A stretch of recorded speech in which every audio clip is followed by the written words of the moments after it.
Om Swastiastu, Assalamualaikum warahmatullahi wabarakatuh, salam sejahtera untuk kita semua. Nah, pada kesempatan kali ini, kami dari kelompok C akan mempresentasikan materi mengenai korupsi. Sebelum itu, izinkan kami memperkenalkan diri terlebih dahulu. Nama saya Igusti Ayu Satya Amrita Putri dengan NIM 210050171, kemudian bersama teman saya yaitu Putu Agus Sudarnate dengan NIM 2100526. Kemudian ada Igusti Ayu Bintang Maharani dengan NIM 2100551. Kemudian ada Niwayan Fionisari dengan NIM 2100579. Dan yang terakhir yaitu ada Kadek Marita Kusuma Dewi dengan NIM 210050122. Selanjutnya untuk materi yang pertama akan dibawakan oleh teman saya yaitu Marita. Definisi korupsi dapat dibagi menjadi dua, yaitu secara yuridis dan secara umum. Secara yuridis, pengertian korupsi menurut Undang-Undang Nomor 31 Tahun 1999, Jo, Undang-Undang Nomor 20 Tahun 2001 tentang pemberantasan tindak pidana korupsi adalah tindakan melawan hukum dengan maksud memperkaya diri sendiri, orang lain, atau korupsi yang berakibat merugikan negara atau perekonomian negara. Secara umum, korupsi dapat dikatakan sebagai penyelewengan atau penyalahgunaan uang negara seperti perusahaan, organisasi, yayasan, dan sebagainya untuk keuntungan pribadi atau orang lain. Selanjutnya, ada bentuk-bentuk korupsi. Bentuk-bentuk korupsi dibagi menjadi 7. Yang pertama, ada merugikan keuangan negara, yaitu menyalahgunakan kewenangan untuk keuntungan diri sendiri atau orang lain atau suatu korporasi dan dapat merugikan keuangan negara. Yang kedua, yaitu suap-menyuap, seperti menyuap pegawai negeri menerima suap, pegawai negeri menerima hadiah yang berhubungan dengan jabatannya, menyuap hakim, menyuap advokat. Ketiga, yaitu penggelapan dalam jabatan, seperti pegawai negeri menggelapkan uang atau membiarkan penggelapan atau membantu melakukan perbuatan itu. Pegawai negeri memalsukan buku untuk pemeriksaan administrasi.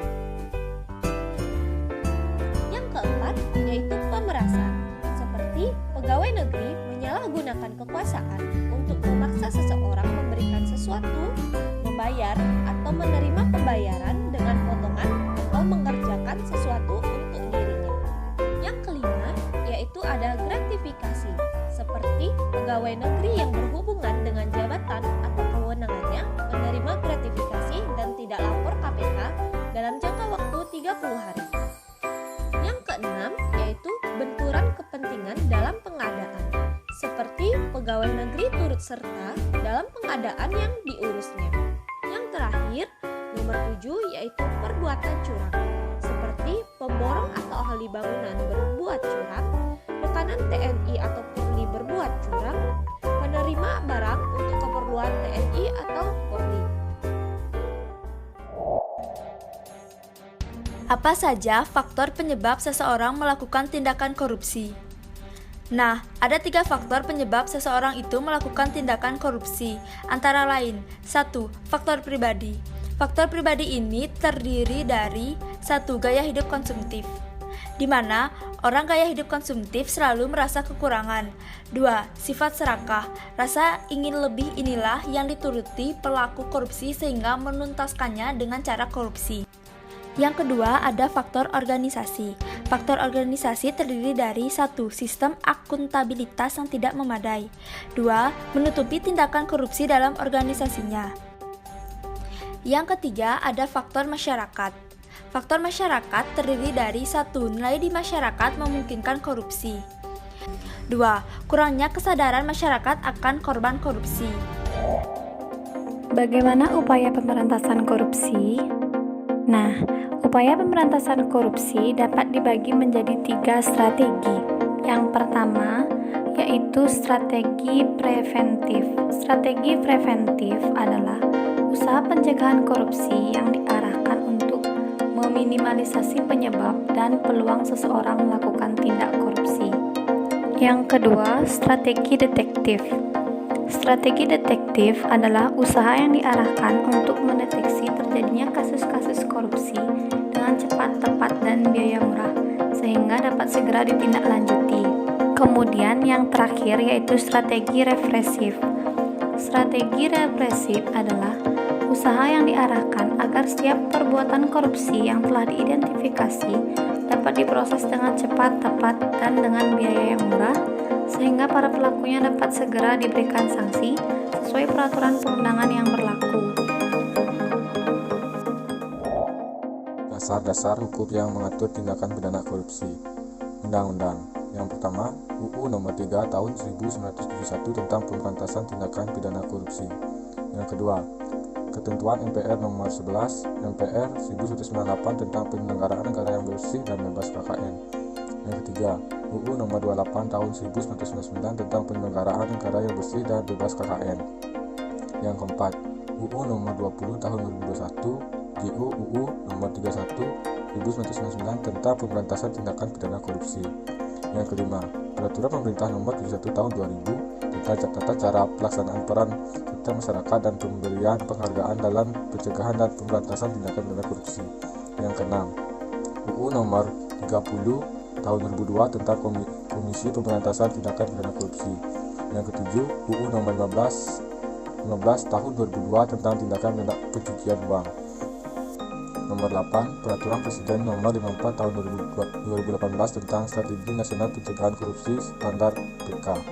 Yang 9, Peraturan Presiden Nomor 102 2020 tentang pelaksanaan survei visi pemberantasan tindakan pidana korupsi. Yang ke-10, Pemerintah Nomor 33 Tahun 2019 tentang kewajiban penyelenggaraan pendidikan anti korupsi atau PAK di perguruan tinggi.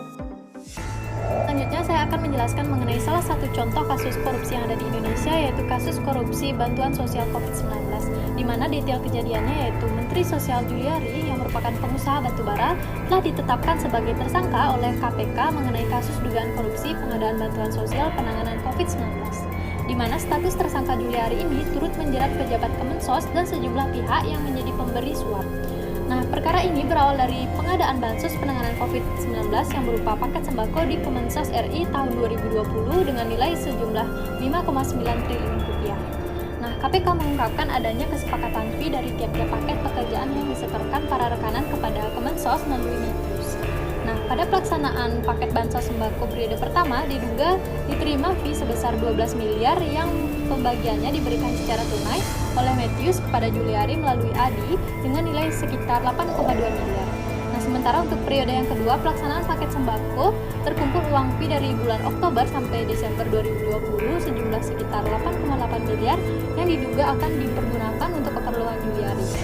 Nah, selain Juliari terdapat 4 orang lainnya yang menjadi tersangka, yakni Metius, Adi, dan Ardian serta Hari. Kemudian adapun undang-undang yang dilanggar oleh Juliari yaitu pasal 12 huruf A atau pasal 12 huruf B atau pasal 11 Undang-Undang Nomor 31 Tahun 1999 sebagaimana telah diubah dengan Undang-Undang Nomor 20 Tahun 2001 mengenai pemberantasan tindak pidana korupsi JO pasal 55 ayat 1 ke 1 KUHP. Kemudian penyelesaian dari kasus ini yaitu Juliari divonis 12 tahun penjara dengan denda sebesar 500 juta subsider dengan 6 bulan kurungan, dan vonis ini lebih lama setahun dibandingkan tuntutan jaksa yaitu 11 tahun penjara. Baik, sekian materi korupsi dari kelompok C. Kami mohon maaf apabila terdapat kesalahan dalam bertutur kata. Kami tutup dengan Parama Santi. Om Santi Santi Santi Om. Wassalamualaikum warahmatullahi wabarakatuh. Salam sejahtera untuk kita semua.